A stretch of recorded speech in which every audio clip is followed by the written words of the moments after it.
Right, so this is part 4 of the Magic Pro software tutorial. This section is going to focus on the Magic Pro software and also including the contouring application. In order to use the contouring application also requires that we define the outline of the instrument or the object being measured, as well as any cutouts or exclusion layers that we want to add to the instrument. So in the case of a violin, obviously the F-holes are cutouts into the instrument. The chin rest and the bridge and the fretboard might be installed and not included in the measurement. So anything that we don't want to include in the contouring has to be outlined as part of the preparation process. And it's a good idea, again, that if you're going to be measuring several versions of the same instrument that you want to keep, that you don't want to have the repetition every time of defining the outline and defining the cutouts and also the map location points, that you want to save this as a master file, including all those things before you start adding any measurements. So I'm going to start from the beginning, and I'm going to click on clear all to show you the method of doing that. So we've already been through the map location. This is where I would define the pre-planned locations of where I'm going to be doing my measurements, and as said before, you can add as many locations as you want. In this case, I'm just going to add a few locations, and then we're going to go to the next step. Before adding measurements, we're going to go to the next step, which is going to be in the define layers section. So when I click on define layers, this is the addition that you'll see at the bottom here are boxes to define the various layers. So the very important thing to understand is that there are a possibility of adding 8 layers to this picture, and layer number 1 is always going to be the outline of the object that you're entering, and then layer number 2, 3, 4, anything up to 8 will be any internal exclusions or cutouts, or in this case a chin rest, a bridge, fretboard, F-holes, anything that I want to exclude from the contouring will be defined as layers 2 to 8, but layer 1 is reserved for the outline of the instrument. So the first thing you want to make sure of is that you use the same unit values in the layers as you are going to be using in your measurements. So if you're working in millimeters, enter millimeters. If you're using mils, then enter mils in the bottom. So again, layer 1 is going to be defined as the outline of the instrument. Now, most instruments will have a pretty uniform thickness as far as the outer edge is concerned. At least it's an easier way to enter the initial values, and those values can be changed. So basically, in the case of a soundboard, you've probably measured the edges with a caliper before you've assembled the instrument, and you will enter whatever that average value is. So let's say, just for example, that this is going to be 3.8 as my chosen thickness for the outline of the instrument or for the edge of the instrument, and I can of course change that to any value that I want. So I'm going to define the outline with a global value of 3.8 millimeters. So what you do now is you define the actual outline of the instrument, and these are all the boundaries that you're going to do the contouring within.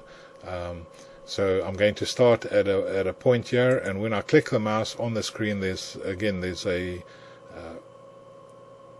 dot with 3.8 millimeters, and I can follow the outline of the instrument, clicking at various points and adding these 3.8 millimeter values. Now, how far apart you put the dots is really up to you. The closer you put them together, the more rounded your outline will be. The further apart you do them, the more jagged it's going to be. So really what it does is it draws a straight line between each dot in the contouring application. So if you want it to be nice and round, put your dots closer together, especially in the tighter curves as you're going. Now if you want to adjust any one of those dots, you can again do it by the drag and drop method as shown before, and then I'm going to continue placing my dots around there. So you would continue this all the way around the outline of the instrument.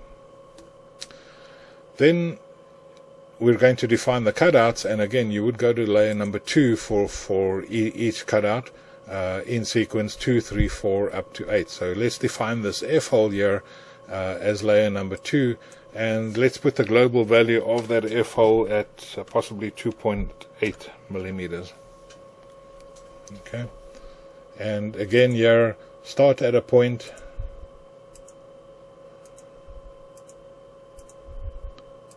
you may want to decrease the font on the font size on these F-holes so that they're a little bit more clear, but I think you can see the object of the exercise is to define the outline of that F-hole.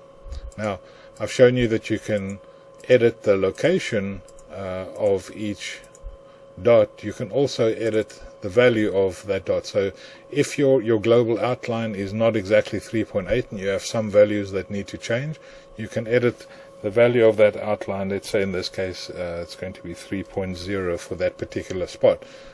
So if that's critical to you, you can certainly enter that.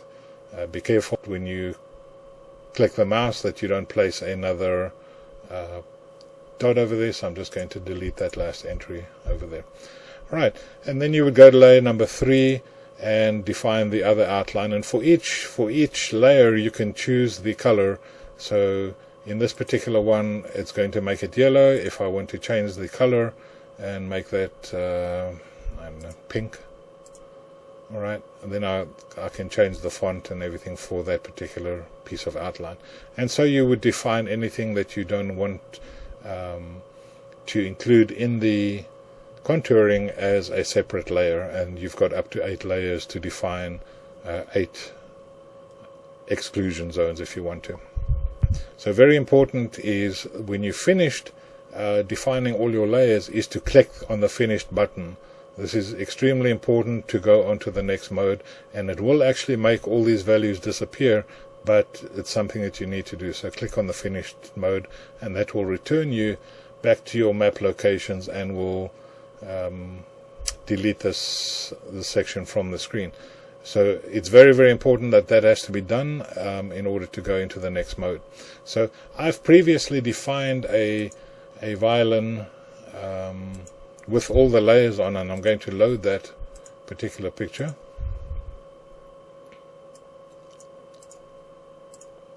Alright, so here's a violin that I've defined before with all the locations on, and also if I go to the define layers section, you'll see that I've defined the outline as 3.8 millimeters.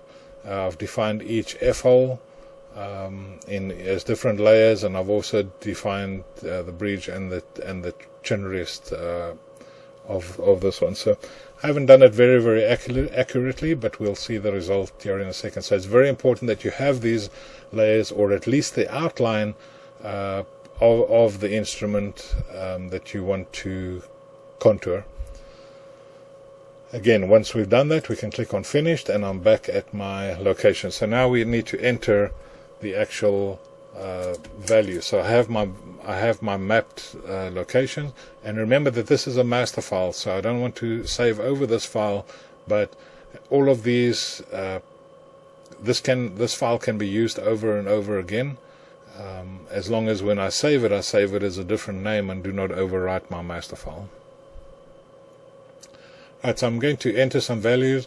Again, I'm in the map location section right now. This is for adding locations. I'm happy with 71 locations. I'm going to click on map values, and in the map values, if you remember, the value being transferred from the Magic Probe unit to the software will be done when I click on anywhere on the screen. So when I click on the screen there, the value of 2.9 is inserted in location number 1. When I click again, the value will be inserted in location 2. So you will be moving the probe on the actual instrument to location number 3, clicking anywhere on the screen, and then that value will appear in that location.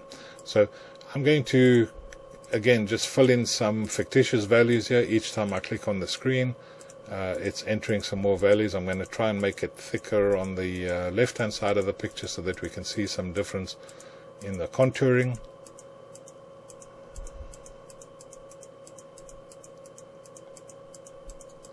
And then try and reduce it again coming this way.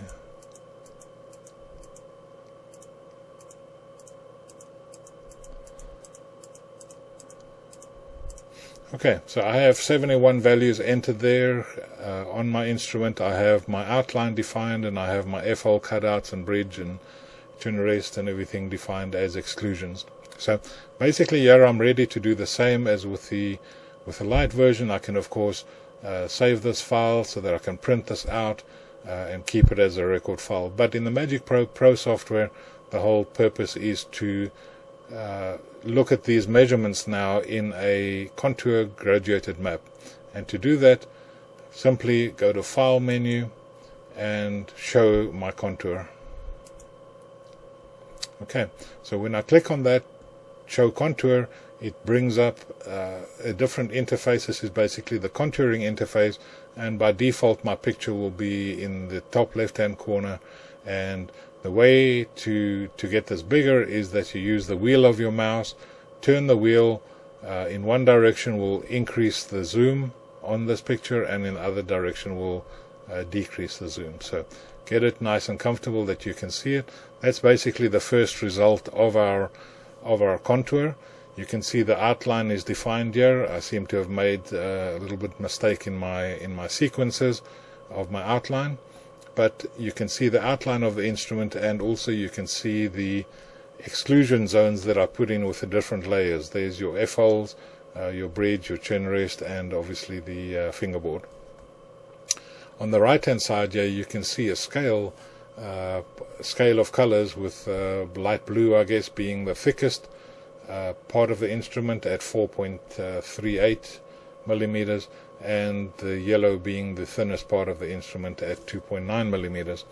And you will see your color graduation with contour lines defined on the body itself. So that's the interface. It has some customization options that you can do. You can see first of all your colors are selectable from start to mid to end color, the yellow, the blue, and the green. So for instance, if I want to change the yellow to some other warmer or darker color, if you want to call it that, let's try and change that to red. If I click on the red, now that's my three colors, and of course I can change all three colors if I like. So let's go from blue to orange to red, and as soon as I hit apply, those colors will be replaced. And again, I can use the wheel of my mouse to increase that. So whatever color scheme you prefer to use, obviously the red text is not going to be good with a red ink in the contouring, but really the purpose of contouring is to look by color and not by value. So the text in the background doesn't make a whole lot of difference as we're comparing colors to colors. So that's how to change the colors. I'm going to switch back to the standard colors.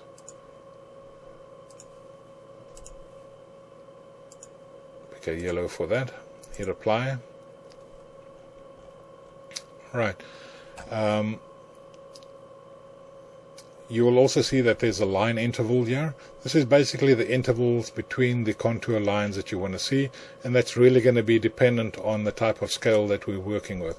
So if we're working in mils, the range between the lowest value and the highest value is going to be maybe 200 or 100. So my line interval would probably be at 5 or 6 to make my lines spaced out very, very well. If I go up to 0.8, you'll see the difference when I hit apply. I've obviously got a lot fewer lines, so however you prefer to view it, with a lot of contour lines or very few contour lines. If I hit 0.01, you'll see obviously a lot of contour lines are just not going to really make a whole lot of sense. So choose a value that's comfortable for you to see, a good outline and some good contour lines, again, just to your preference. So there are a few more things that you can change in the contouring menu. You can either view the full render or you can just view the wireframe. Right, so the options that you have in the menu there, you can either view just the wireframe, which is just going to be obviously the contour lines inside and the outlines that you see in the cutouts without the color contour, or you can render the whole color shading and the contouring. You can also change the font of the numbers that you see on the screen, either smaller or bigger. In this case we'll try and make it smaller, make them a little bit less prominent. You can also adjust the contour grid, which is really going to affect the smoothness of your contour lines. So just to give you an example, it's set at 50 right now. If I set that down to 10, you can see that your lines are a lot straighter and a lot more jagged. Again, this is just a personal preference. If we set it too high, you're probably going to get some errors in the reverse direction. So let me set it to 100 so you can see the difference. You can see that there's some of the lines are rounder and you've got a few more smaller areas added. So again, really it's just a personal preference of how you like to see your lines. Generally the higher the number, the rounder or the smoother your contour lines will be. So it's just finding that balance for whatever unit of calculation that you're working in. So 50 seems to be a roundish number.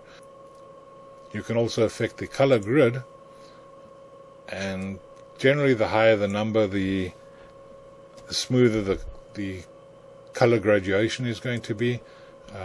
You'll see that if you set it too low, you're going to start getting some color washes, just depending on the algorithm calculations. So generally somewhere between 50 and 100, again depending whether you're working in mils or millimeters, is a good place to put your color contour. Right, and again this can be printed. You can see a preview of the printing there, and of course you can do this in the landscape mode as well. And this will include all the contour lines, the colors, and the values in the background. This can be saved as well. Right, one more trick I'd like to show you in response to a few inquiries from some users has been how to compare instruments to each other that have the same body and the same plan, but may not have the same thickness range. In other words, instead of comparing the relative measurements to each other, where the value of yellow in this case is 3.735, to another instrument where the value of yellow may be, I don't know, 3.2 millimeters, how to be able to get a absolute measurement between instruments, or absolute comparison between instruments. So there's one trick that you can do to do that, and that is to try and make the range of the color graduation from the same minimum to the same maximum for every instrument that you're going to measure. So one trick you can do to achieve that is actually to place two measurements outside of your outline that are going to establish the minimum and maximum points for all graduations from here on in. So to do that, go back to your remap version and go to the map location, and what I'm going to do is, instead of 71 locations, I'm going to add two more locations outside of the outline of the instrument, which will be in 72 and 73, and I'm going to try and establish a minimum and maximum value there that will represent the minimum that I'd ever create an instrument, the minimum thickness, and the maximum thickness that I would ever create. And you can, if you make sure that those values are the same for each instrument that you're going to measure, then your contouring will be more absolute than relative. So let's try and enter a value for 72 and 73. I'm going to go back to map values, and as you see, all the values are in up to 71. I just have to enter a value for 72 and 73. So I'm going to manually use my gauge and manually find a value, and let's create a minimum value of, for example, 2.2 millimeters. So this represents the minimum of a thickness that I would ever create on my instrument. So let's try and get it to 2.2, somewhere close. So there you've seen I've entered a value of 2.7, and let's create a maximum value of 4.75. Now you actually have to do this a little bit higher than the value that you're looking for, just because of the way that the algorithm works, but somewhere around 4.8 or so should be okay. Alright, so I've got a minimum value of 2.21 and a maximum value of 4.83 entered in there. Let's go back to the contouring, show contour, and let's see what's happened there. So in your scale grid on the right hand side, you'll see that my minimum value is 2.21 and my maximum now is 4.5, which is greater than the maximum value that I have entered here within my body, and it's the minimum value is also less than the smallest one. So if I make sure that I've got those 2 points set the same for every instrument that I'm going to measure, then my value of yellow should remain constant at 3.52 across all instruments, and so for every other color blend that I intend to put in. So that's just a small way of ensuring that you're comparing instrument to instrument and color to color across all those instruments.